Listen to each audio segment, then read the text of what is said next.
Dear students, welcome all to another video lecture of Geomatics Module 1 Traverse Surveying. Last class we started traverse surveying. We studied the types of traverse surveying, open and close, and then we learned there are total 4 methods of traversing. Out of that we learned 2 methods, that is chain traversing and chain traversing with compass.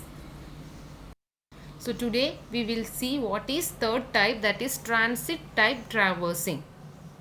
Okay, so there are two types in transit type traversing. First one is by fast needle method and second is traversing by direct observation of angles. So first one is by fast needle method. Here the magnetic bearings of traverse lines are measured by a theodolite fitted with a compass. In other methods we were dealing with compass and chain. In this method we are using theodolite for the measurement. Direction of magnetic meridian is not established at each station. This is the peculiarity of fast needle method. In the other methods we are determining the magnetic meridian in every station. Here in this method the magnetic bearing of only the first line is measured. The magnetic bearing of all other lines are determined indirectly just by mathematical calculations. This method is more accurate than loose needle method. Here the length of lines are measured with steel tape. This was already covered in the last class. I have explained just to brush up your ideas. So few figures of theodolite and a theodolite fitted with compass is also given. In fast needle method there are three different subdivisions are there. Three different methods are there. So we need to study detailing of these three methods. First one is direct method with transiting, direct method without transiting, and last is back bearing method. So first method is direct method with transiting. For this just focus on that figure. Okay, first step is you have to set up the theodolite at point P and you have to do all the temporary adjustments like centering, leveling, etc. Okay, after that you have to set the vernier A exactly to 0 reading. You have to set the instrument to 0 reading. After that by loosening the lower clamp you have to focus the telescope to the magnetic meridian. Now your telescope will be in the direction of magnetic north. So that is the first step. In second step you have to loose the upper clamp and rotate the telescope clockwise to sight point Q. So you will get a particular value. As you are loosening the upper clamp, your reading will change from 0 to a particular value. For example, if it is 30 degree, you will get angle alpha as 30 degree. Okay, you can bisect the Q accurately by using the upper tangent screw. Tangent screws are just for accurate measurement, for adjusting it to the high precise value. So using that tangent screw you can bisect again to Q and you will get the correct reading, that is vernier A will give you the magnetic bearing of the line PQ. So that is the step 2. Next step, that is step 3, you have to shift the instrument to the point Q to take the next reading. So for that you will tighten both the upper and lower clamp and then you will move the instrument and set up at Q. Okay, after setting up at point Q you will loose the lower clamp. Please note that you will be loosening only the lower clamp and tangent screw and you will take a back sight on P, so that your telescope will be orienting in the direction QP, Q to P. Okay, so you have just loosened only the lower clamp, so your reading will not change. Now your vernier is having the reading 30 degree. Okay, so now the instrument has been oriented. Now you have to, in the fourth step, you will be transiting the telescope. Transiting the telescope means you will be rotating the telescope in 180 degree in the vertical plane along the horizontal axis. So now the telescope orientation will be from P to Q. Before it was Q to P. After rotating, it will be from P to Q. Okay, so now the instrument is properly oriented. You got the proper direction. Next step is, that is fifth step is, now you have to take the reading. So for that you will lose the upper clamp and tangent screw, and you will turn the telescope clockwise to focus point R or station R. Okay, in this observation, the reading that you obtain now is the magnetic bearing of QR. Imagine earlier alpha was 30 degree, now it will be sometimes 95 degree. So beta angle will be 60 degree. So total is 95 degree, that is the bearing of QR. This process will be continued in different stations to take the reading. Okay. Okay, so that is the first method, that is direct method with transiting. This was already explained in the last class. I just explained to make you thorough with the steps. Okay, moving on to the second step, that is direct method without transiting. You are not going to rotate your telescope. Instead of that, you will be moving your telescope clockwise and will make certain calculations. Okay, so first three steps are similar to the first method. We will see what it is. You have to set up your instrument at point P. You will orient the line of sight in the magnetic meridian. The same, you will set angle to 0. Okay, and in the second step, what you will be doing, you will be loosening the upper clamp, and then you will take the you will rotate your telescope clockwise to focus on point Q, and then you will get the reading. That reading will be magnetic bearing of PQ. Okay, with both plates clamped, then you will be shifting your instrument to point Q, and after shifting you will be taking a back sight on P. Okay, and here you will be checking whether the reading is same or not. The reading will be same because you have not touched your upper clamp screw. If you tie, if the upper clamp is always tight, then the reading will not change. Okay, but here after this a problem is there, because this line of sight is not oriented, is out of orientation by 180 degree if we are not doing the transiting. Okay, so we will see what we have to do for that. Fourth step. Okay, fourth step, what you will be doing, you will be loosening the upper clamp and you will rotate the instrument clockwise to take a foresight on R. You are not transiting in this method. Instead, you are rotating the instrument clockwise to sight point R. Then you will take the reading from the vernier. So you know there is a problem of 180 degree. Either 180 degree will be excess or 180 degree will be less in certain cases. Okay, so you know your orientation is 180 degree out. So a correction of 180 degree is to be applied to the vernier reading to get the correct bearing of QR. Okay, for that you have to check if the reading you obtained from the instrument, if it is less than 180, you should add 180 to that value. That will be the correct value, that correct reading. Otherwise, if it is greater than 180, you can subtract 180 degree from your reading. Okay, I will repeat it again. Add 180 degree if the reading on the vernier is less than 180, and subtract 180 degree if it is more than 180 degree.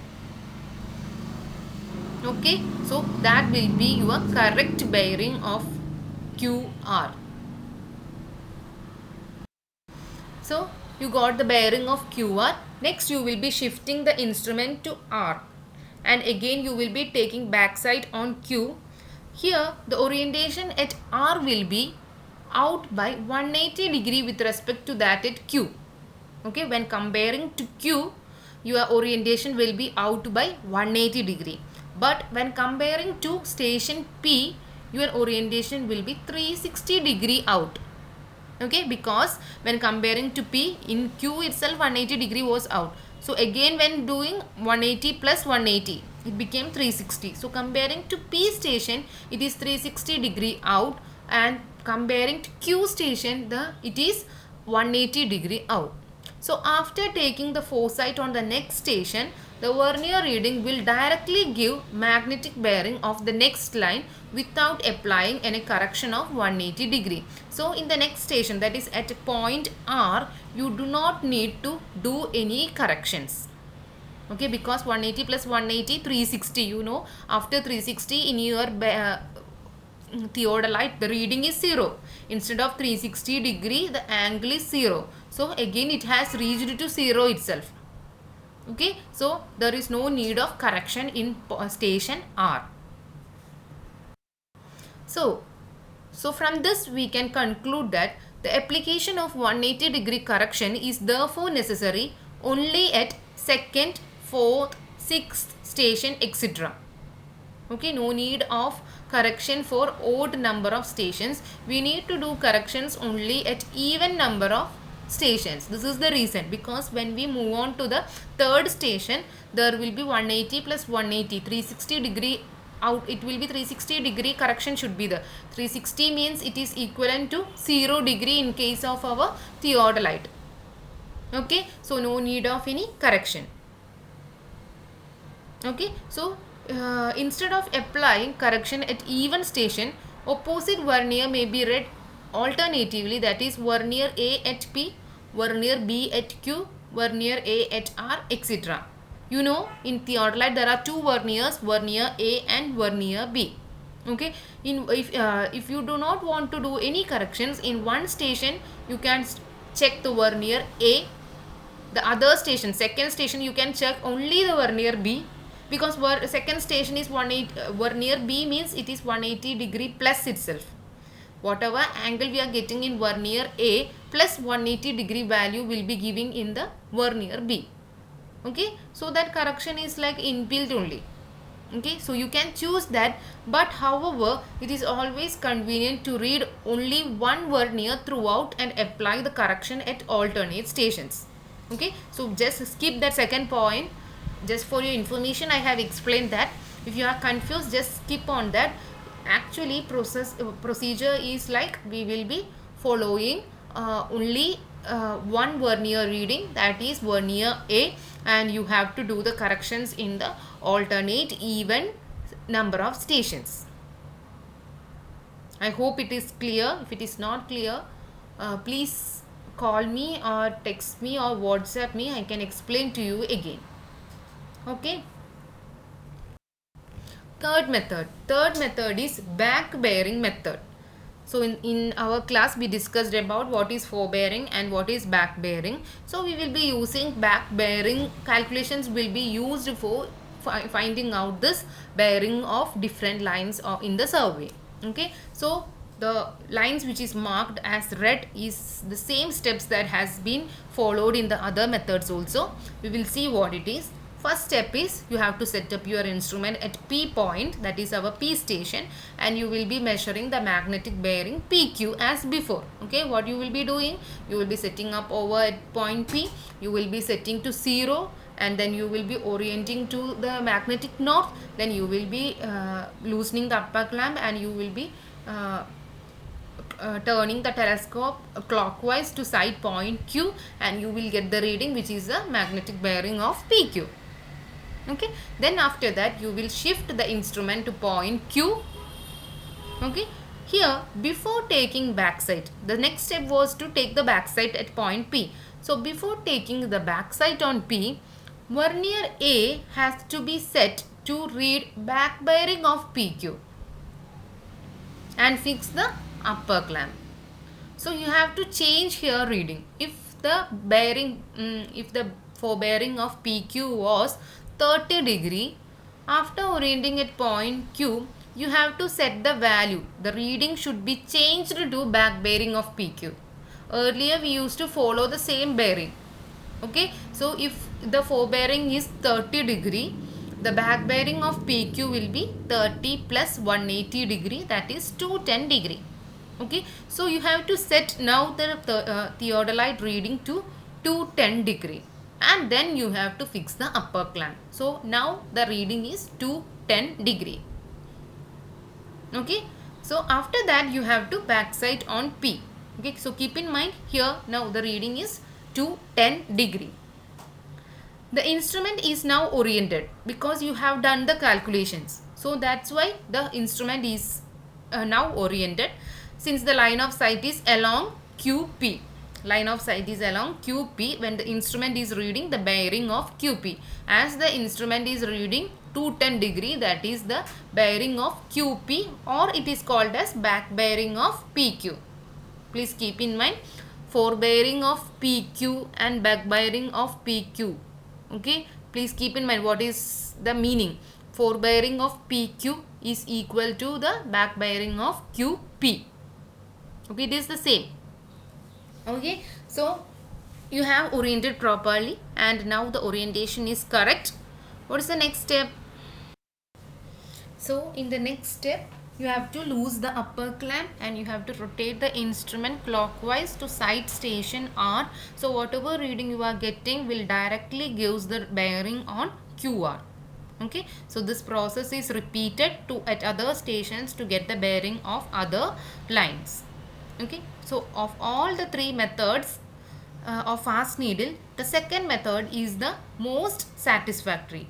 What we are doing in the total three methods, in first method the difference is after shifting to the second station we are transiting our telescope to get the station oriented, to make the instrument oriented. In the second step we are not in the second method we are not transiting the telescope. Instead we are normally turning the telescope clockwise to sight the next station. So there is an error in the second station, so error of 180 degree. So that correction is done in the second station. In third method, what we are doing, after shifting to the second station, you are changing the reading of the theodolite. You are changing the reading to the back bearing of that particular line, so that the instrument is now oriented and then you are taking the reading. Okay, so this is the difference between these three methods. So out of all these three methods, the second method, that is direct measurement without transiting, is the most satisfactory method. Okay, I hope it is clear. Moving on to the second type, that is traversing by direct observation of angles. We learned about fast needle method. In fast needle, three methods we learned. Next is traversing by direct observation of angles. In this method, the angles between the lines are directly measured by a theodolite. So here angles can be measured either by included angles or by deflection angles. Okay. First we will see the traversing by included angle. This is mostly suited for closed traverse, because in open traverse sometimes included angle will not be there for every station. So this is suitable for closed traverse. What is an included angle? It is either of the two angles formed by two survey lines meeting there, and these angles should be measured clockwise. So that is called as included angle. This method consists simply in measuring each angle directly from a backside on the preceding station. Simply we are directly measuring these angles. Okay, maybe we will be preferring repetition method of theodolite to determine these angles. Okay, included angle can be measured either clockwise or anti-clockwise, but it is but it is better to measure all angles clockwise. The most preferred method is measuring clockwise. So when determining the included angle from any station, it may be interior or exterior. Okay, depending upon our progress of work, it will be either interior angle or exterior angle. In the figure, it is clear what is included angle and what is excluded angle. Okay, in figure A, the direction of progress is counterclockwise, and so the angles measured clockwise are interior angle. Okay, in figure B, the direction of progress is clockwise, You can see the arrow is given, is marked in the figure. So the direction of progress is clockwise. So the angles measured clockwise are exterior angle. Okay. Next, second method is traverse by deflection angle. So what is a deflection angle? We will be familiar with interior angle, exterior angle and all, but what is a deflection angle? In the figure it is shown, it is the angle which a survey line makes with the prolongation of the preceding line. Please see the figure. The traversing is from A to B, B to C, C to D. Like that we are moving on our survey. In that, whenever we are marking an angle which a survey line makes with the prolongation of the preceding line. For example, when you see the line BC, okay, BC line is making an angle with the prolongation of the line AB. Okay, you can see the dots prolongation has been depicted as dots. Okay, so that angle is alpha 2. So that is a deflection angle. This can be designated as right or left according as it is measured clockwise or anti-clockwise from the prolongation of the previous line. Okay, right or left. So whenever we are measuring to the right side, we will be saying deflection right, otherwise it is deflection left. Okay, so this type of traversing is more suitable for survey of roads, railways, pipelines, etc., where the survey lines make small deflection angle. So I have explained before also, whenever we are doing a whenever we are conducting a survey to determine area or surveying of any closed surface, so we will be choosing closed traverse surveying. So here in open traversing, that is in the case of survey of roads, railways, pipelines, etc., we will be not closing the traverse. So this deflection angle determination will be helpful in this type of surveying, that is open type surveying. And the last method in traversing is plane table traversing. So you are familiar with plane table surveying. You have already learned in your last year about plane table surveying. So here in using this plane table also you can conduct traversing. So in this method, a plane table is set at every traverse station in the clockwise or anti-clockwise direction and the circuit is finally closed. Here during this traversing, the sides of the traverse are plotted according to any suitable scale. So you have studied different methods like 2-point problem, 3-point problem, radiation, intersection, like the different methods you have studied in plane tabling. So that methods can be incorporated to do this traversing. So at the end of the work, any closing error which may occur is adjusted graphically. Whatever error is there, we have certain rules to correct it. Okay, so it can be corrected graphically, as in plane table surveying you do not have any calculation, you are directly marking whatever values you are getting, you are directly marking on your sheets.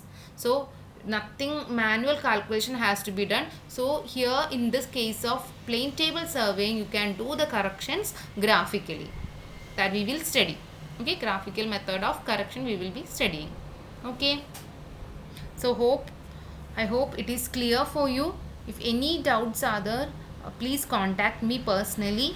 Okay, thank you for listening.